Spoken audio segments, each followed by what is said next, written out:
Hello friends, मैं Gautam Kumar best study with Gautam में आप लोगों का पुनः स्वागत करता हूं। जैसा कि हम लोग बीएसएससी सचिवालय का जो तैयारी प्रारंभ किए हैं उसमें जो इम्पोर्टेंट टॉपिक है उसको हम लोग दिन प्रतिदिन देखते जा रहे हैं। तो जो मैं कल आप लोग बताए हुए एग्जाम डेट को लेकर के 26 नवंबर एंड 27 नवंबर वो डेट परीक्षा पेपर में निकला हुआ है। तो इसका ये मतलब नहीं कि नोटिफिकेशन निकलेगा तो उसी डेट को होगा, लेकिन पेपर में चूंकि निकला हुआ है, पेपर में प्रभात खबर में ये बात सामने आई है तो इसका मतलब हो सकता है, लेकिन इसकी कोई गारंटी नहीं हो सकती क्योंकि ये बिहार सरकार है। इसमें किसी भी डेट की कोई गारंटी नहीं है। आप लोग पिछले बीपीएससी में का रिकॉर्ड देखे होंगे आप लोग, जिसका प्रारंभिक परीक्षा का डेट कम से कम 5 बार बढ़ाया गया था। तो इसकी कोई गारंटी भी नहीं रहती है कि बिहार के जो भी एग्जाम होंगे फिक्स डेट पर ही होंगे, लेकिन चूंकि पेपर में आ चुका था इसलिए 26-27 नवंबर को मानकर ही आप लोग तैयारी करें। अगर डेट बढ़ जाता है तो बहुत बढ़िया बात है, लेकिन आप लोग 26-27 नवंबर को मानकर ही चलें।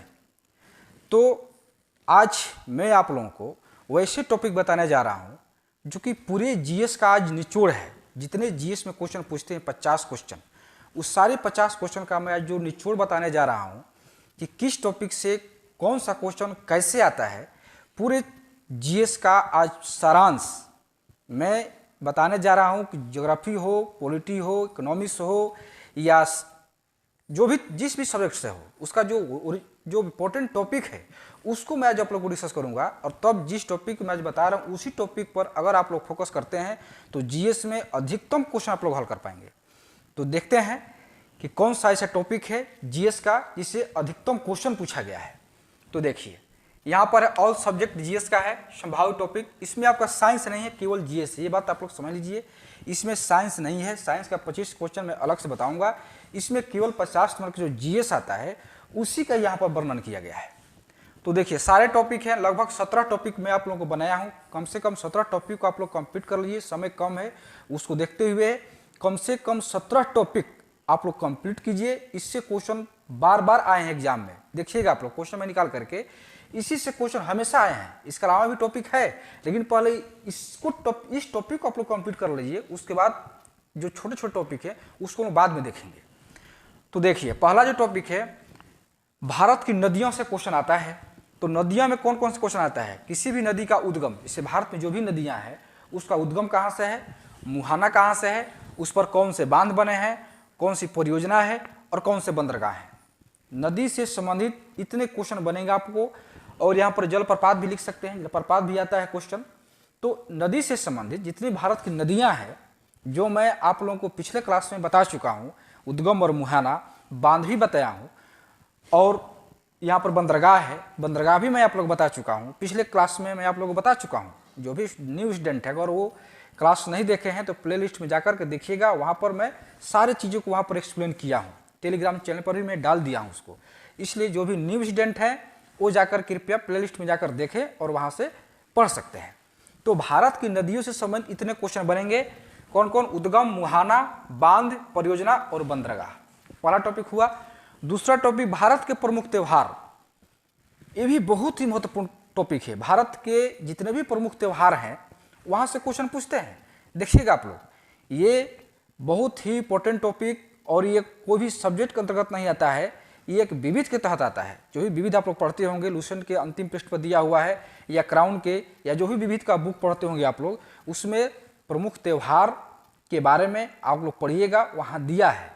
तो देखिए जो भी प्रमुख त्यौहार है मैं यहाँ पर लिखा हूँ, जो इम्पोर्टेंट त्यौहार है जहाँ आप लोग कन्फ्यूज करते हैं। ऐसे जो त्यौहार है आप लोग जानते होंगे, जितने हम लोग हिंदी क्षेत्र के त्यौहार हैं वो तो आप लोग जानते हैं, जैसे बसंत पंचमी, मकर संक्रांति, दीपावली, छठ, ये सब सारे आप लोग जानते हैं। लेकिन कुछ ऐसे त्यौहार हैं जो हम लोग के क्षेत्र में नहीं मनाए जाते हैं, पूर्वोत्तर क्षेत्र में मनाए जाते हैं, कुछ साउथ में मनाए जाते हैं। तो वो त्यौहार को आप लोग नहीं जानते होंगे या कहीं की कन्फ्यूजन होता होगा, तो उसको आप लोग देख लीजिए थोड़ा सा।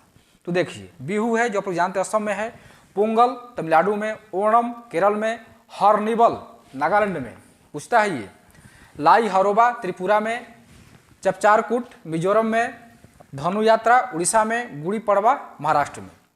ये कुछ प्रमुख त्यौहार हैं। और भी त्यौहार हैं, इतने ही त्यौहार नहीं है, बहुत सारे त्यौहार हैं। मैं यहाँ पर आप लोग को ये बताने का प्रयास कर रहा हूँ कि त्यौहार से क्वेश्चन आ रहे हैं, तो आप लोग जितने त्यौहार हैं उसको पढ़ जाइए। यहाँ चूंकि मैं ये थोड़ा सा बताने का प्रयास किया हूँ, बहुत सारे त्यौहार हैं, उन सारे त्योहारों का आप लोग रट जाइए, दिया हुआ है। उसके बाद है देश की राजधानी, मुद्रा और संसद। जो भी देश हैं, विश्व में जितने भी देश हैं, उसकी राजधानी, उसकी मुद्रा और उस संसद का नाम। सारे देश के संसद का नाम नहीं है, जो भी लुसेंट क्राउन में दिया है जितने देश की संसद का नाम, उस देश की संसद का नाम आप लोग रट जाइए। कुछ कुछ देश इंपॉर्टेंट है, उसकी मुद्रा जो मैं आप लोगों को बता चुका हूँ पिछली क्लास में, कौन कौन से देश हैं, मुद्रा उसके जो इंपॉर्टेंट है उसका मैं आप लोग बता चुका हूँ। उसके बाद देश और राजधानी जो आप लोग को याद होगा, या जिनको याद नहीं है, कुछ कुछ महत्वपूर्ण जो देश हैं, जैसे एशिया महादेश, एशिया महादेश में तो आप लोग को सब याद करना पड़ेगा। उसके बाद अफ्रीका महादेश है, यूरोप महादेश, उसमें जो कुछ इंपॉर्टेंट है उसको मैं आप लोग को बता दूंगा। उस देश की राजधानी और मुद्रा और संसद का नाम, ये आप लोग को याद करना है यहाँ से। उसके बाद पुस्तक या उपन्यास और उसके लेखक। पुस्तक, उपन्यास, उसके लेखक कौन है, ये पूरा टेलीग्राम चैनल पर मैं आप लोगों को दे चुका हूँ। वहाँ पर अगर टेलीग्राम पर कोई न्यू स्टूडेंट हैं तो टेलीग्राम चैनल ज्वाइन करना चाहते हैं तो कमेंट बॉक्स में वहाँ पर दिया गया है लिंक, उसमें जाकर के आप टेलीग्राम चैनल ज्वाइन कर सकते हैं। उस सारे टेलीग्राम पर चैनल पर मैं आप लोगों को पुस्तक और उसके लेखक का नाम वहाँ पर दे चुका है आप लोग, तो वहाँ से आप लोग देख सकते हैं इसको। उसके बाद एक खेल, खेल से भी क्वेश्चन आता है। देखिए खेल से कैसे क्वेश्चन आता है। खेल, स्टेडियम, खिलाड़ी, शब्दावली और कप। खेल से ऐसे ही क्वेश्चन आएंगे। कोई भी खिलाड़ी के नाम पूछ देगा कि किस खेल से संबंधित है, कोई शब्दावली पूछेगा, कप पूछेगा, जितने भी कप है खेल से संबंधित वो सारे कप को याद कर लीजिए आप लोग। यही बैडमिंटन का है, फुटबॉल का है, Durand cup, Davis cup tennis का है, क्रिकेट का बहुत सारे कप हैं। तो जितने सारे कप ट्रॉफियाँ हैं वहाँ पर मैं आप लोगों को टेलीग्राम चैनल पर दे चुका हूँ, वहाँ पर आप लोग देख सकते हैं। खिलाड़ी का नाम साइना नेहवाल, या जितने भी हैं, जो भी खिलाड़ी के नाम है वर्तमान में और पुराने भी, कुछ वर्तमान में याद कर लीजिए और कुछ पुराने जो इंपॉर्टेंट हैं उसको याद कर लीजिए। तो खिलाड़ी के नाम याद कर लीजिए। स्टेडियम, कौन सा स्टेडियम कहाँ है, भारत के स्टेडियम, भारत में कौन कौन से स्टेडियम है, भारत में जितने भी खेल हैं उस खेल से संबंधित कितने स्टेडियम है, उस स्टेडियम का नाम याद रखिए। और स्टेडियम किस राज्य में है, और वर्ल्ड में कौन सा स्टेडियम किस देश में है और किस खेल से संबंधित है, उस सारे स्टेडियम का आप लोग का नाम याद रखना जरूरी है। और ये सारा चीज़ आप लोग को लुसेंट के विविध में दिया हुआ है खेल जगत में, वहाँ से आप लोग देखकर याद कर सकते हैं। उसके बाद है अंतर्राष्ट्रीय रेखाएं। जितनी भी अंतर्राष्ट्रीय रेखाएं हैं, जैसे भारत चीन के बीच क्या है, मैकमोहन रेखा, फिर भारत पाकिस्तान रेड क्लिफ रेखा, फिर पाकिस्तान अफगानिस्तान डुरंड रेखा, या और भी रेखा है, मैगिनॉट रेखा, मैनर हिंड रेखा, हिंडनबर्ग रेखा, बहुत सारी रेखाएं हैं जो दो देशों के बीच खींची गई रेखाएं हैं। तो उन सारी रेखाओं को आप लोग को याद करना जरूरी है। तो ये हुआ अंतर्राष्ट्रीय रेखा। 6 पॉइंट हुआ। 7वां पॉइंट है राज्य में लोक नृत्य, यानी लोक नृत्य और शास्त्रीय नृत्य हुआ। और जनजाति, मतलब कौन से राज्य लोक नृत्य है और कौन सी जनजाति किस राज्य में निवास करती है, इसको आप लोग को देखना होगा। जैसे मान लीजिए गरबा है गुजरात, तमाशा महाराष्ट्र, लावणी महाराष्ट्र, भांगड़ा पंजाब, इस तरह से जो है नृत्य है। उसके बाद भील, गोंड, संथाली क्या है, जनजाति है। मतलब जनजाति और लोक नृत्य और शास्त्रीय नृत्य, इससे क्वेश्चन पूछ रहे हैं। इसलिए आप लोग लोक नृत्य को, शास्त्रीय नृत्य को, इससे कथक हुआ या मोहिनीअट्टम हुआ, ये किस कहाँ से है। उसके बाद ओडिसी हुआ, ये कौन सा, ये जो नृत्य है किस राज्य से संबंधित है। तो कौन सा लोक नृत्य और कौन सा शास्त्रीय नृत्य किस राज्य से है, और कौन से जनजाति किस राज्य से है, उसको आपको देखना होगा। उसके बाद है व्यक्तियों के उपनाम, इससे भी क्वेश्चन आ रहे हैं, जैसे सीमांत गांधी, खान अब्दुल गफ्फार खान। उसके बाद देश बंधु, दीन बंधु, बंग बंधु, बहुत सारे हैं, आयरन लेडी, जितने भी उपनाम है। ये जो विविध का क्वेश्चन है, ये विविध से क्वेश्चन आ रहा है, तो विविध में आप लोग जाकर देखिएगा लुसेंट के विविध में, तो वहाँ से आप लोगों को व्यक्तियों के उपनाम आप लोग को मिल जाएंगे, उसको आप लोग रट जाइए, इससे क्वेश्चन आ रहे हैं। उसके बाद देखिए क्रांति, जितने भी हरित क्रांति हुई है उन सारे क्रांतियों को आप लोग देख लीजिए। हरित क्रांति में कृषि क्रांति में कौन सी है, हरित क्रांति है, श्वेत क्रांति है, काली क्रांति है यानी कृष्ण क्रांति हुई। उसके बाद पीली क्रांति, नीली क्रांति, बहुत सी क्रांतियाँ हुई कृषि में। उन सारे क्रांतियों को आप लोग एक बार देख लीजिए, विशेषकर हरित क्रांति और श्वेत क्रांति को आप लोग देख लीजिएगा। हरित क्रांति के जनक कौन है भारत में, विश्व में। श्वेत क्रांति किससे संबंधित है, तो दुग्ध से। हरित क्रांति कृषि से। नीली क्रांति, पीली क्रांति, जितने भी क्रांतियाँ हैं किससे संबंधित है और उसके जनक कौन है। हरित क्रांति और श्वेत क्रांति को आप लोग जानते ही होंगे। तो जितने भी क्रांतियाँ हैं वो किस क्षेत्र से संबंधित है और उसके जनक कौन है, उसको आप लोग एक बार देख लीजिए। उसके बाद है संविधान के भाग, अनुसूची और अनुच्छेद।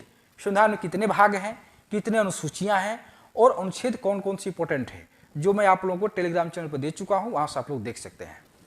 उसके बाद है स्थानीय स्वशासन और बिहार पंचायती राज अधिनियम 2006। ये भी बहुत इंपॉर्टेंट टॉपिक है पॉलिटिकल साइंस का, राजनीतिक विज्ञान का सबसे इंपॉर्टेंट टॉपिक जो सचिवालय के पेपर में 2015 में आ चुका है। देखिएगा आप लोग, सेकेंड सचिवालय में बिहार पंचायती राज नियम 2006 से लगभग 6-7 क्वेश्चन पूछे गए हैं, मतलब इसकी मात्रा सबसे ज़्यादा है।